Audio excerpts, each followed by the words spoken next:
You won't believe this one. Imagine living in a neighborhood with the worst HOA Karen you can imagine. The type who thinks she owns every sidewalk, driveway, and blade of grass. Now picture her storming onto my property, screaming about my wife's Jeep, and actually trying to have it repossessed. The twist? She had no idea we own the dealership. She picked the wrong driveway to mess with. Let me back up. My wife, Emily, had always dreamed of owning a Jeep Wrangler. She loved the rugged look, the freedom of taking the top off in the summer, and the way it felt like pure adventure on wheels. When we finally got one, bright red, lifted just slightly, with all the bells and whistles, it was like her dream come true. We parked it proudly in our driveway, polished and clean, not bothering anyone. But, of course, it bothered someone. And that someone was our neighborhood HOA president, Linda, aka the Karen of all Karens. The very first week after we brought the Jeep home, Linda came stomping across our lawn, clipboard in hand, face twisted like she had just bitten into a lemon. "That Jeep is not in compliance with neighborhood standards," she barked. Emily and I exchanged a look. "Excuse me?" I asked. Linda tapped her clipboard. "Vehicles and driveways must be of neutral color and within community aesthetic. Bright red is not approved. You'll need to remove it." Emily laughed. "It's a car, not a paint swatch. And we're not removing it. This is our Jeep." Linda scowled. "If you don't comply, there will be consequences." At first, we brushed it off. She had complained about our flowers before, about our trash bins, even about the shade of our front door. We figured this was just more empty noise. But we underestimated her.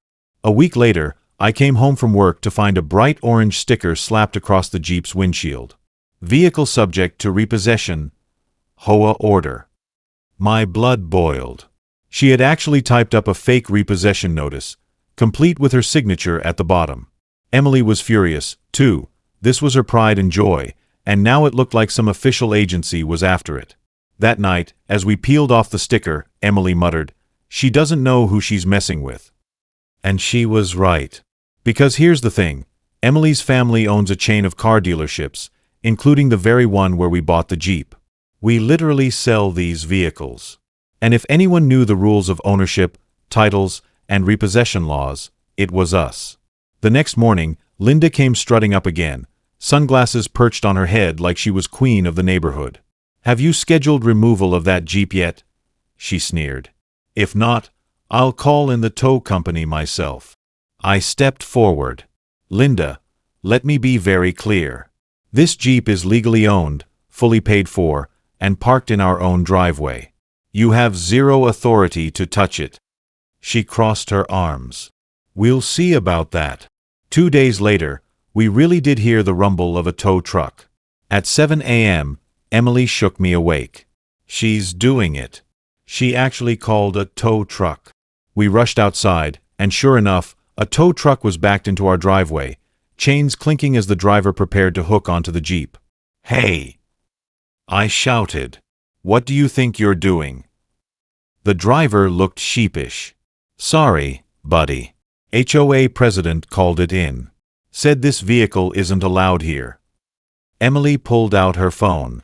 "You touch this Jeep, and you'll be hearing from the actual dealership owner." "Because that's me." The driver froze. "Wait, you own the dealership?" Emily smirked. "That's right. Check the registration. This Jeep was bought outright, title in hand. The only person who'll be in trouble here is the one who fraudulently ordered this tow." The driver stepped back immediately, shaking his head. "Nope. Not worth it. I'm out." He unhooked the chains, hopped in his truck, and drove off. Linda, who was standing smugly on the sidewalk, went pale. That was the last straw. We called the police, filed a report, and showed them the fake repossession notice Linda had slapped on the Jeep. The officer shook his head in disbelief. "She doesn't have any authority to order a repossession," he said. "That's fraud, plain and simple. And trying to tow a legally owned vehicle? That could land her in serious trouble." We pressed charges a few weeks later. We found ourselves in small claims court. Linda showed up in her usual smug fashion, acting like she was the victim. She stood before the judge and declared, "Their Jeep is lowering property values. It doesn't fit the community aesthetic. I was simply enforcing the rules." The judge raised an eyebrow. "Ma'am, HOA rules do not allow you to seize private property. And certainly not by falsifying repossession notices." Emily rolled forward with her folder of documents.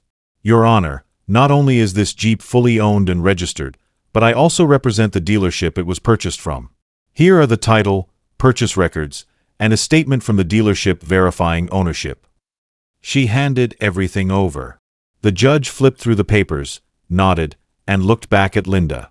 "Ma'am, this is one of the most frivolous cases I've ever seen. Not only do you have no authority, but you attempted to unlawfully seize someone else's property. I'm dismissing this case with prejudice. Furthermore, you are ordered to pay the defendant's legal fees and a fine for harassment." Linda's jaw dropped. But, the judge slammed the gavel. Case dismissed. News of the court ruling spread quickly around the neighborhood. People were sick of Linda's antics already. But this was the nail in the coffin. Within a month, the HOA held a special meeting. Neighbors voted Linda out as president, stripping her of her power. Some even came by to thank us. One neighbor laughed and said, "I can't believe she tried to repossess your Jeep. She's lucky you didn't repossess her car in return." Emily grinned. "Trust me, I thought about it." Here's the best part. A few weeks later, Linda came crawling into Emily's dealership. Apparently, her own car lease was ending, and she wanted to look at a new SUV. When Emily saw her walk in, she didn't even blink. She just leaned across the desk and said, "I think you'd be better off shopping somewhere else. We don't do business with people who try to commit fraud against us." Linda's face turned red as she turned on her heel and stormed out. So what's the takeaway? It's simple. Don't mess with people when you don't know what they're capable of.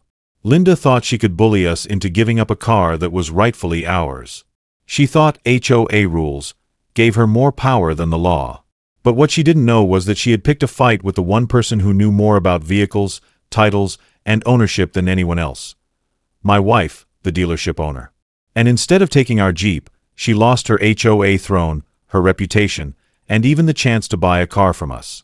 So in the end, HOA Karen tried to repossess my wife's Jeep.